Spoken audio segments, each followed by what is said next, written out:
જય સ્વામિનારાયણ. આજે નવા પોસ્ટર લગાવ્યો એનો પહેલો દિવસ છે. હવે દુકાન આવી દેખાય છે. બધા સ્ટીકર લગાડી દીધા.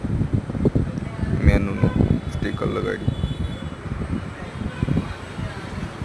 રોજની જેમ સમોસા બનાવી રહ્યા. આજે ચાઇનીઝ પફ મંગાવ્યા હતા. બપોરે ફરીથી કુકર મૂક્યું. બટેકા અને દાળ કાંદાના સમોસા અને દાળ બાફી. બપોરે ધમધોકમાં વરસાદ આવ્યો. વીજળીના તડાકાના ભડાકા સાથે. વરસાદ આવ્યો એટલે ગરાગી રહેવાની. સુરતમાં પહેલો વહેલો વરસાદ મેં જોયો. વરસાદ આવ્યો પણ ગરમી હજી મટી નથી.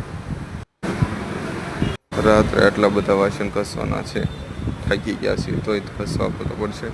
આજે રવિવાર હતો એટલે ગરાગી હતી પણ થાકી ગયા છે. ભગવાન ઉપર વિશ્વાસ છે.